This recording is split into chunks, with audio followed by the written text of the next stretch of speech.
प्रणाम मित्रों। देखो, जो इस वीडियो के टाइटल में आप प्रश्न सुन रहे हो कि क्या आपने ईश्वर को देखा है, तो इस टाइटल को देखते ही ना आपके मन में एक प्रश्न आ रहा होगा कि भाई आप ऐसा प्रश्न कैसे पूछ दे रहे हो कि क्या आपने ईश्वर को देखा है। ईश्वर को किसने देखा है, ये तो हमें पता ही नहीं है। किसका बोल सकते हैं, या आपने देखा है या मैंने देखा है या किसी और ने देखा है। तो भाई ये प्रश्न जो है कि मैं कहता हूं कि यह प्रश्न जो आधुनिक समय में है, जो सबसे प्रासंगिक प्रश्न है, और इस प्रश्न पे हमें जो है स्पष्ट रूप से आपस में कन्वर्सेशन करना चाहिए। क्यों? क्योंकि इस प्रश्न के आधार पर ही दुनिया में, पूरे विश्व में इतने प्रकार के जो है धर्म वो चल रहे हैं और अलग अलग प्रकार से लोग व्याख्या कर रहे हैं। तो मैं इसको देखो, इसको इसी डिबेट को हम आज करेंगे। तो मैं सोचता हूँ कि इसके जुड़े, मुझे नहीं पता कि इस वीडियो को 5 लोग देखेंगे, 50 लोग देखेंगे, 500 लोग देखेंगे या 5000 लोग देखेंगे, लेकिन मैं ये मानता हूं ना कि जो ये महामाया भगवती है, वह जितने लोगों को इसको दिखाना चाहेगी, वास्तव में उससे अधिक लोग इस वीडियो को ना देख सकते हैं, ना उन तक पहुंच पाएगा, ना वह देखने का प्रयास ही करेंगे। क्योंकि जो भी इस ब्रह्मांड में चल अचल, स्थिर अस्थिर, जो भी ब्रह्मांड में आपको दिख रहा है, जो भी शरीर दिख रहे हैं, या जो भी आपको ऊर्जा दिख रही है, वह जो महामाया, योग माया, माँ भगवती जो है, उनका ही स्वरूप होता है। तो वास्तविक रूप से जब हम इस प्रश्न की तह पे जाते हैं कि भाई ईश्वर को देखा, तो सबसे पहले हम शुरू करते हैं कि जो भी हमने पौराणिक ग्रंथ पढ़े, या जिस किसी भी धार्मिक ग्रंथ की आप बात करो, तो देखो सबसे पहले माना जाता है कि भाई एक निराकार ब्रह्म थे, जिनको आप ईश्वर कह दो, या अलग अलग धर्मों के लोग अलग अलग नाम से उनको पुकारते हैं। तो देखो, हमारे जो सनातन मान्यता है उसके अनुसार, जो अपनी पुराण कहते हैं कि भाई जो निराकार ब्रह्म थे, उनको यह मन में भावना हुई कि क्यों ना मैं साकार रूप लूं और अपने ही अनगिनत असंख्य योनियों के रूप में प्रकट हो जाऊं। उनके मन में ये भावना आई।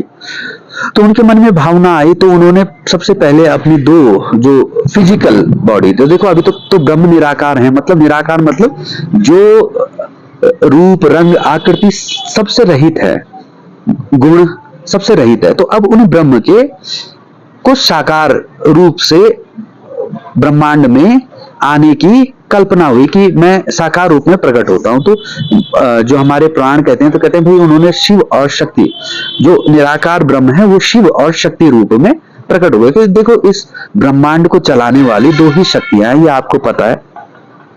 कोई भी पुरुष और स्त्री, जो दो ही जातियां है इस ब्रह्मांड को जो आगे चला सके, ये आप सबको, हम सबको पता है कि भाई पुरुष या स्त्री जो है, उसी से यह ब्रह्मांड जो है आगे चलने वाला, निरंतर गतिमान है। तो जब निराकार ब्रह्म ने साकार रूप से प्रकट होने की इच्छा की, तो उन्होंने अपने दो साकार रूप शिव और शक्ति के रूप में प्रकट हुए। अब देखो, हम कथाओं में पढ़ते हैं कि शिव और शक्ति के रूप में प्रकट हुए। तो देखो, ये कथाओं में तो हम सीधा पढ़ लेते हैं कि भाई शिव जो है वह ब्रह्म का साकार रूप है, लेकिन उन शिव को भी यह समझने में कि वह निराकार ब्रह्म का ही साकार रूप है, लाखों साल लगे। उन्होंने जब अपने को जाना, अपने को पहचानने का प्रयास किया, जब तब उन्हें पता चला कि भाई मैं ही ब्रह्म हूं, मतलब निराकार ब्रह्म का मैं ही साकार स्वरूप हूं। और फिर आदि शक्ति को यह ज्ञान हो पाया कि मैं ही जो हूं प्रमुख आदि शक्ति, मतलब सबसे पहली शक्ति, जिस शक्ति से यह ये ब्रह्मांड रचित है। देखो, ब्रह्म की, परमेश्वर की जो शक्ति है वह है माया, योग माया कहो जिसको, मतलब ब्रह्म जो है हर कण में है व्याप्त। और वो हर कण क्या है? वह कण है माया। और वह कण क्या है? आदि शक्ति जिसे कह दो आप, या योग माया कह दो, या महामाया भगवती, जिन भी नाम से आप उनको व्यक्त कर दो। और देखो, वीडियो आगे बढ़ाने से पहले मैं जरूर बोलूंगा कि देखो, ये मेरा व्यक्तिगत अपने अनुभव से मैं ये चीजें साझा कर रहा हूं। हो सकता है किसी धर्म संप्रदाय या किसी व्यक्तिगत मान्यता के और किसी के अनुसार किसी व्यक्ति का इससे अलग सोचना हो सकता है, लेकिन ये मेरा, जो मैंने अभी पुराणों को पढ़ा या उपनिषदों को पढ़ा, ये जो मेरा अपना उसको एनालाइज किया, उसके हिसाब से मैं इन चीजों को बोल रहा हूं। तो जो शिव थे, उन्होंने भी स्वयं को जाना। आपने देखा होगा शिव को, जो पिक्चर्स में आप, फोटोग्राफ्स में आप देखते हो कि शिव साधना में निरंतर योग मुद्रा में आपको दिखते हो, वो निरंतर अपने को जानने का प्रयास कर रहा है। तो जो वास्तविक रूप से ईश्वर की जो शक्ति है वह माया। और जो ये संसार में आपको देखो, ये पहाड़ जो दिख रहे हैं, सूर्य, चंद्रमा, ये प्रत्येक कण, यह सब माया स्वरूप ही है, यह जो ब्रह्म की शक्ति है। तो ब्रह्म तो क्या है, ब्रह्म तो प्रत्येक कण में है, ठीक है। तो ब्रह्म को अगर आपने देखना है, ईश्वर को देखना है, तो ईश्वर को देखना मतलब अगर प्रत्येक कण को आप देखो तो वो ईश्वर स्वरूप ही है, उनमें और ईश्वर में कोई अंतर नहीं है। और अगर भगवती को देखना है आप, तो भगवती भी जो ब्रह्मांड में जो भी व्यापक रूप से दिख रहा है, जिसने देखो माया का क्या है, माया हमें किस प्रकार घेरती है कि सुबह होती है, अब सर्दियां हो गई जी, और हमें ठंड लग गई सर्दियों में, और फिर हम सूरज आ रहा है तो हम कितने प्रसन्न हो जा रहे हैं कि भाई देखो आज मौसम सर्दी का है और सूरज निकल गया। और अगर हमारा उस दिन सूरज ना निकला सर्दी के मौसम में, तो हम व्याकुल हो जा रहे हैं कि भाई आज सूरज नहीं निकला। तो ये क्या, ये माया ही तो है भाई।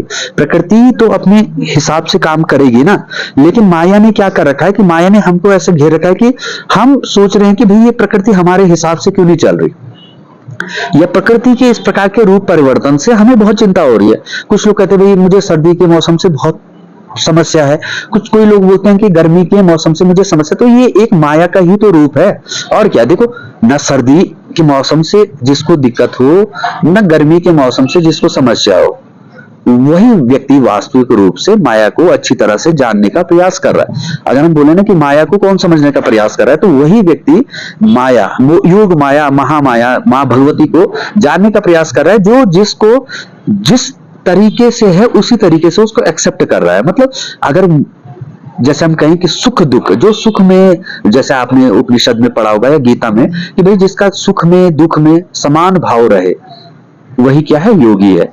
और जो मतलब मौसम जिसको विचलित ना कर सके, ठीक है। तो हम बात करें तो ब्रह्म को अगर आपको देखना है, तो वास्तविक रूप से जगत में जो कुछ भी है वह ब्रह्म स्वरूप है, ब्रह्म स्वरूप है, प्रत्येक कण में ब्रह्म है। और जो प्रत्येक कण दिख रहा है वह क्या है, वो माया, वो भगवती है।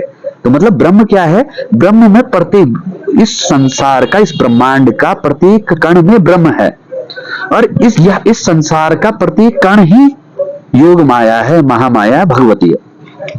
तो अब देखो, अब आप ब्रह्म को कैसे पाएंगे, या हमने ब्रह्म को पा लिया ये कैसे पता चलेगा। देखो, जिस व्यक्ति के भीतर, जिस व्यक्ति ने, देखो ब्रह्म को कब मिलेंगे, जब योग माया हमारी आंखों से अपना जो माया का है वो पर्दा हट जाएगा। वो पर्दा कब हटेगा, आप कैसे समझ सकते हैं कि इसकी आंखों से योग माया ने पर्दा हटा दिया।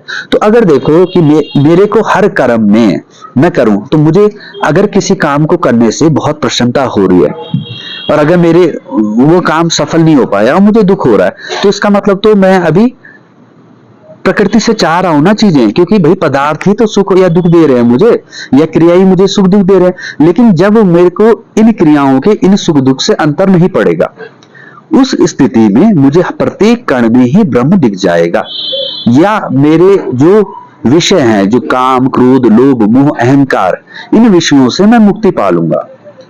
तो मुझे प्रत्येक कण में ही ब्रह्म के साक्षात्कार होने में देर नहीं लगेगी, क्योंकि भाई ब्रह्म, निराकार ब्रह्म को कौन पा सकता है, जिसने प्रकृति को जैसी है वैसा ही उसको एक्सेप्ट कर लिया, मतलब उसमें परिवर्तन की इच्छा नहीं कर रहा है, जो अपने जीवन यापन के लिए आवश्यक, जो जितना प्रकृति से चाहता है उतना ही ले रहा है, वह वास्तविक रूप से प्रत्येक कण में ब्रह्म के ही साक्षात्कार कर लेगा। वो कब होगा, वो कब होगा, जब हम काम क्रोध लोभ मोह और अहंकार इनसे हट जाएंगे, जब हमारा अहंकार ही हमें दो के रूप में देखने को विवश कर रहा है। अहंकारी तो मैं और तुम बना रहे हैं ना, अगर ये अहंकार ही समाप्त हो जाएगा, तो सर्वस्व ब्रह्म का ही दर्शन निश्चित रूप से होगा। और इसमें ये दो राय नहीं है कि ये किसी को हो या किसी को नहीं, भी प्रत्येक व्यक्ति, प्रत्येक प्राणी जिसने प्रकृति को भोग दृष्टि से देखना बंद कर दिया और प्रकृति से उतना ही लेने का प्रयास कर रहा है जितना उसके जीवन के लिए आवश्यक है, तो उसको प्रत्येक कण में ही ब्रह्म का साक्षात्कार होना निश्चित है। अब दूसरी बात देखिए, हम जब कहीं जा रहे हैं, तो कहीं से हम जा रहे हैं, मंदिर के सामने हम सर झुका दे रहे हैं, और उसके बाद जब हम आगे चल रहे हैं, तो फिर इसका मतलब क्या है, आप ऐसा मान रहे हो ना कि भाई मंदिर में ही वह परमेश्वर है, ये भावना है क्या आपकी।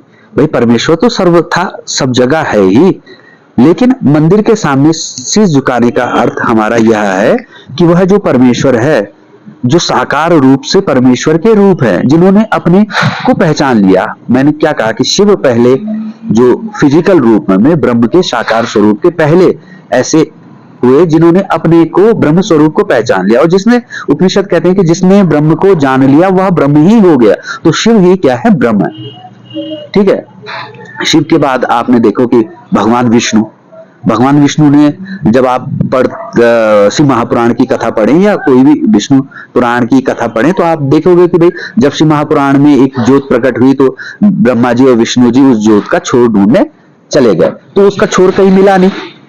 तो भाई उस छोर का कुछ कहीं पता मिला नहीं, तब लाखों वर्षों की तपस्या की और तब उनको अनुभव हुआ। क्या अनुभव हुआ?